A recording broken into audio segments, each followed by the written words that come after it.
ternyata query coverage-nya cuma sekitar 58%-an ya itu antara spesies itu kemarin kita temukan. Sedangkan yang identity setelah dipotong query cover-nya itu baru di situ sekitar 4%-an kita ketemu. Nah, misalkan yaitu manusia sama simpanse bedanya 4% dari skala identity. Ternyata kita cek lebih jauh ya memang beda ternyata.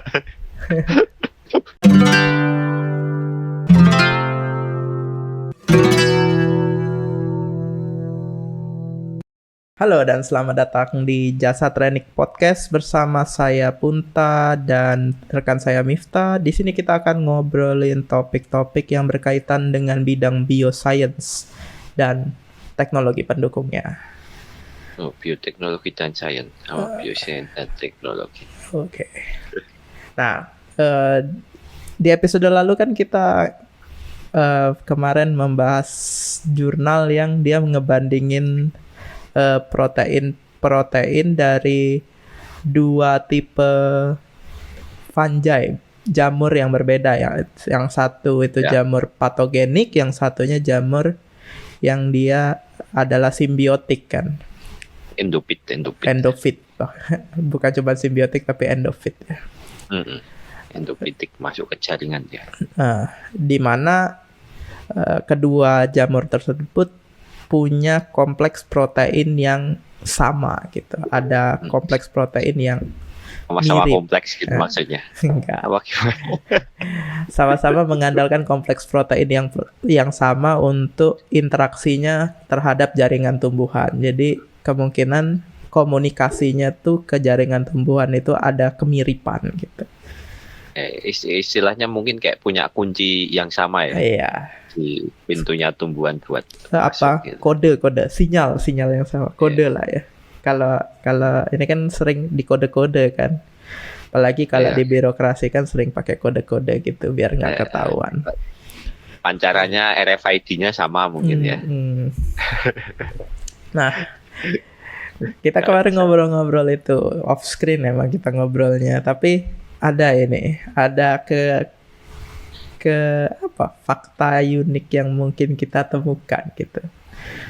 Saking randomnya kita ngebandingin beberapa whole genom dari bakteri yang satu genus karena penasaran dengan 4% yang sama yang 4% yang berbeda yang membedakan spesies gitu.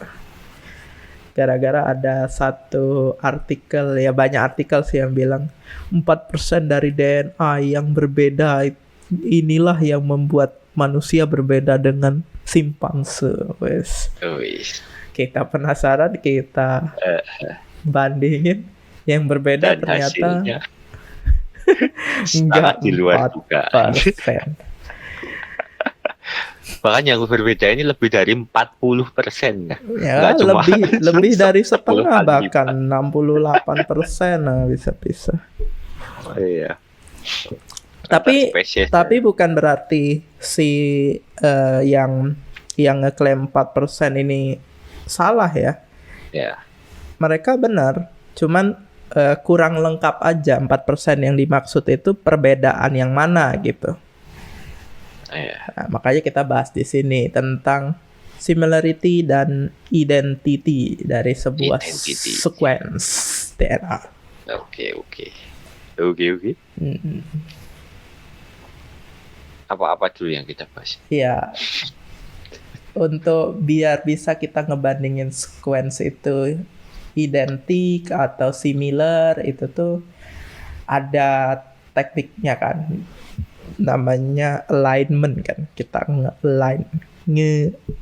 ngurutin kan, mencocokin di tempat yang sama dan waktu yang sama. Terus apa yang ngebedain antara identity dan similarity dari dua buah sequence? Bedanya kalau kita memakai sampelnya di platform misalkan ini ya NCBI gitu ya.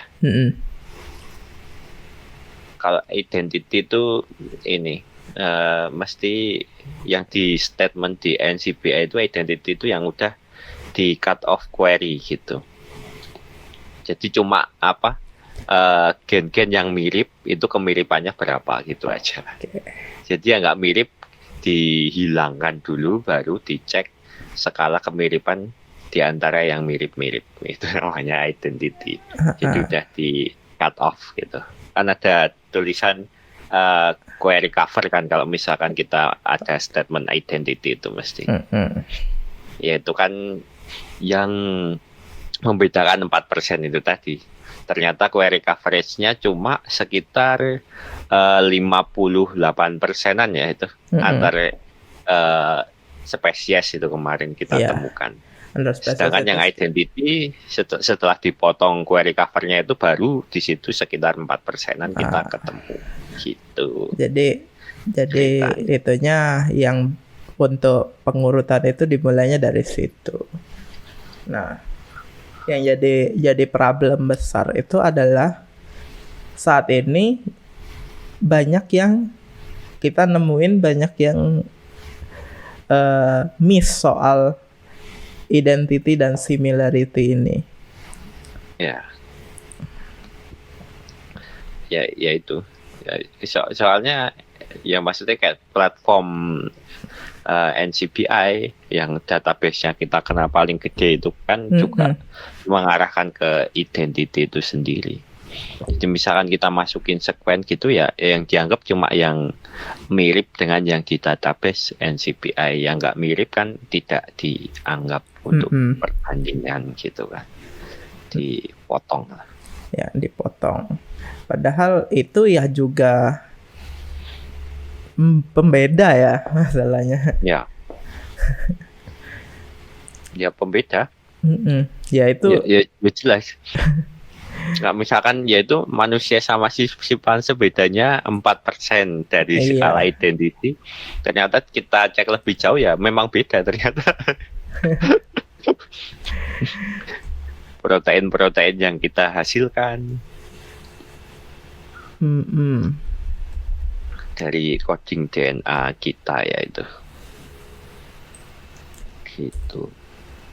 Cuma ini antara similarity dan identity ini memunculkan banyak permasalahan bukannya kita bisa sebut itu? Mungkin ya bisa. Apa nggak masalah ya jangan-jangan? Waduh, ya karena nggak tahu sih jadi belum masalah sih Mims. Nanti pasti jadi masalah. Yaitu memunculkan suatu masalah dalam identifikasi molekuler ya.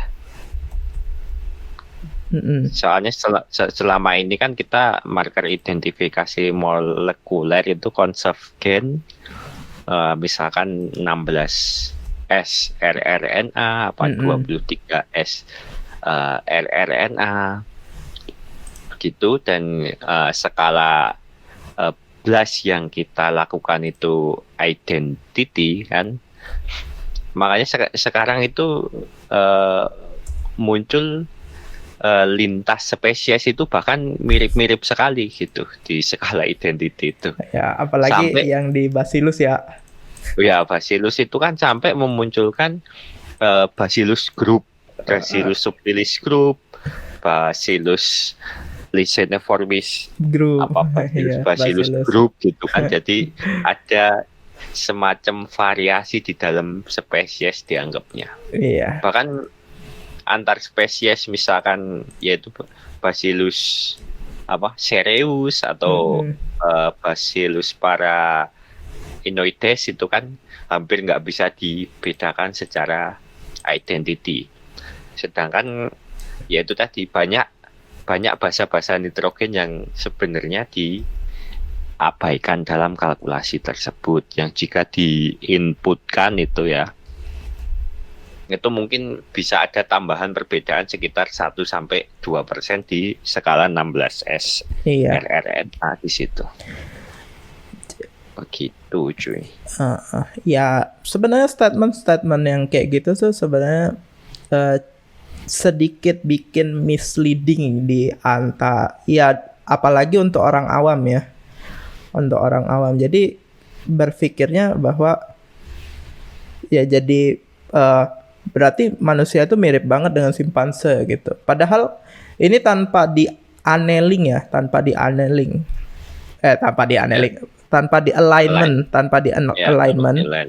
Jumlah base pair manusia itu kan sekitar 32 miliar. Berapa? Billion tuh berapa? Iya, miliar. Miliar kan? 32 miliar. 3,2 miliar. 3,2 miliar. Itu untuk base pair di human. Rata-rata sekitar segitu. Sedangkan di simpanse itu cuma 3 miliar. Itu aja bedanya udah 200 juta sendiri loh. Kalau itu dipersenin 6% loh itu udah. Itu tanpa di alignment ya. Jadi kita anggap itu sama gitu urutannya. Si manusia ini punya tambahan doang kayak gitu. Itu aja udah perbedaannya 6%. Cuma bukan itu sih, kalau misalkan kasusnya seperti itu interspesies ya. Misalkan Capsicum annum gitu aja sesama spesies juga gitu sih, sekitar 3 miliar 200 jutaan juga bedanya. Iya, bukan. Maksudku kan berarti kan ada faktor lain nih yang bisa membedakan nih, yang kita jadinya kayak mentihadakan si 2 juta base pair yang beda, yang lebihnya ini kan. Iya, bahkan tanpa di alignment. Bahkan tanpa di alignment kan. Jadi kayak kita sudah menyingkirkan itu. Itu baru untuk ya itu yang spesies yang kelihatan nih benar-benar berbeda. Iya. Nah, yang untuk spesies-spesies yang mikroskopis, yang di mana di situ juga terjadi measurement problem gitu, microscopic problem di situ kan. Jika itu juga diabaikan gitu, yang base pair yang berbeda atau yang lebihnya ini diabaikan kan juga bakal, kalau terus kayak gitu dengan ditemukannya lebih banyak lagi jenis-jenis baru, bakal jadi masalah dong. Kalau sekarang mungkin ya kan kita tahu baru berapa persen yang terdiscover gitu. Ya semakin banyak yang nanti terdiscover kan lebih jadi masalah dong. Betul.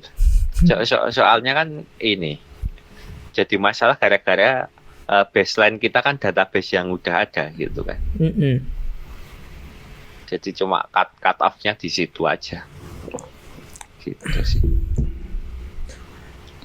Dan ya jadi kayak sebenarnya kita tadinya mau pakai apa ya namanya, molecular marker gitu, malah jadi kayak bergeser gitu kan, jadi kurang akurat ya sih. Padahal misalkan yaitu measurement kita secara fenotip ya, itu berbeda, ternyata di molecular marker ternyata hal yang sama gitu. Nah, kan. Ya itu di mikroskopis di bakteria itu banyak sekali ditemui, terutama fenotip misalkan warna. Kalau aku pernah menjumpai itu ada yang warnanya kuning, merah, putih, begitu di sequencing 16S keluarnya Bacillus cereus semua. Ya itu sama kayak yang problematika yang pas aku ini apa namanya, yeast Saccharomyces cerevisiae. Ya. Saccharomyces cerevisiae-nya kok ngasilin warna merah nih. Yang kita ngefermentasi pisang itu jadi merah tuh kan. Ternyata Saccharomyces cerevisiae-nya lack suatu asam amino tertentu yang bikin dianya jadi merah. Padahal sama-sama Saccharomyces cerevisiae, dan itu pun kita pakai Saccharomyces dari Vermipan. Iya. Yang stok mana-mana ya. Iya, yang akhirnya kita penasaran, kita isolasi.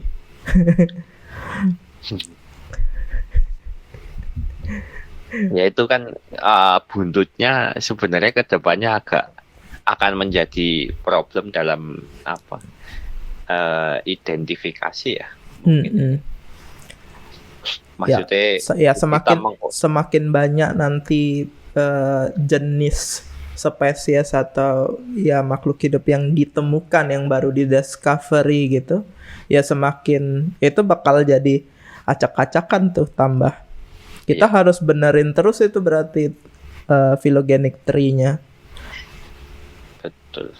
Ya itu kan berarti kayak tidak mencerminkan identitas molekuler itu kan, tidak mencerminkan cirinya Bacillus ini tuh bisa ngasilin apa gitu kan, lama-lama kan tidak mencerminkan itu. Iya. Apalagi hasilnya beda gitu, ternyata hal yang sama. Yang paling kocak adalah ketika kita menjadikan, kan yang paling sering kita pakai kan kayak NCBI gitu. Kita beberapa dari teman kita tahu sendiri kan, beberapa dari teman kita menjadikan si blastnya NCBI itu sebagai penentu gitu, satu-satunya penentu. Bahkan dia nggak ngelakuin DNA hibridisasi, terus tiba-tiba ngeklaim wah menemukan spesies baru. Iya. Dan padahal itu kan parsial kan, yang dibandingkan. Kan banyak itu terjadi. As a whole, sebagian besar di 16S ataupun bahkan kan nggak ngelakuin ini whole genome sequence kan, cuman 16S aja mereka udah berani nentuin menemukan spesies baru. Iya. Dengan potongan 16S kan bahkan kan. Bukan 16S utuh itu. 16S utuh kan nggak bisa didapat dengan single primer kan. Iya. Potongan 16S doang. Iya kan, parsial 16S aja udah spesies baru, udah potongan masih dipotong lagi dari query covernya itu kan. Udah semakin banyak sekali yang diabaikan. Belum lagi ini kena koreksi dari raw, gara-gara peaknya jelek gitu kan, biasanya ujung-ujung itu dipotong kan. Ya. Dari ujung-ujung sequence itu dipotong, jadi tambah pendek lagi. Ya itulah, ini dibandingkan jadi cuma berapa base pair gitu kan. Nah itu. Jadi sebenarnya kalau ini menjadi sebuah bisa jadi topik baru ya untuk kalau mau ngulik tentang ini kayak gitu. Iya. Mungkin malah bisa jadi ini kalau mungkin dengan kita bandinginnya dari similarity tadi, beberapa pohon filogenik bakal agak berantakan sedikit deh. Bakal geser sih. Iya, bakal geser deh. Gitu.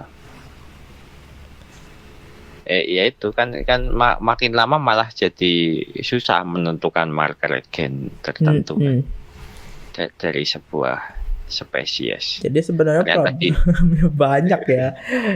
Iya. Problemnya banyak. Di marker apa ternyata spesiesnya apa gitu kan. Tapi kalau kita bisa kita mulai ulang gitu, nyusun itu, ya kita bisa bikin marker molekuler yang lebih akurat kan, tapi jadinya lebih presisi lah. Lagi presisi untuk pengembangan misalnya kayak yang nantinya muncul COVID baru gitu, itu kan juga bisa lebih mudah. Ya bisa.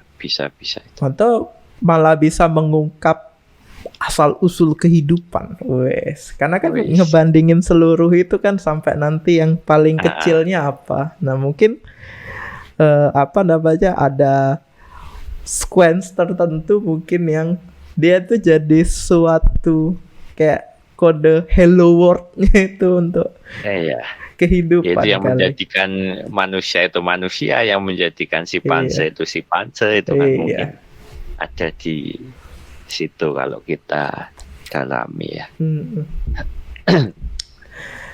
Cukup menarik sih.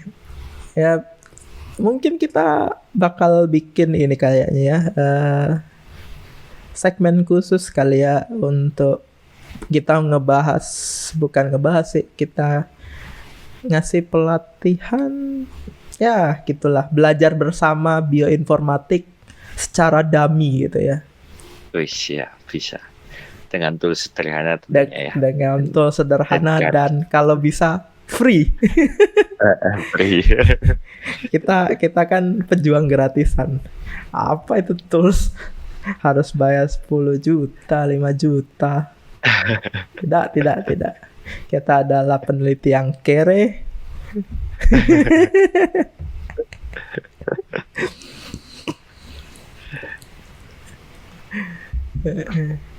Kan apalagi kalau untuk mahasiswa gitu, kalau harus bayar segitu kan berat banget nih mahasiswa Indonesia apalagi. Kan Unifnya yang bayar. Enggak ya? Emang kamu dulu kuliah ada yang bayar? Enggak. Gak ada. Unifnya bayar kagak. Kita nyari tools gratis. Kita bayar Unifnya. Harusnya bayar Unifnya. Kita nyari software gratisan. Bahkan aku untuk baca PIK aja kan kamu cariin software gratisannya. Iya. Ya itulah itu. GenMapper kan bayar. Gak bisa seleksi PIK aku. Ya mungkin. Paling gak trial gitu lah. Iya.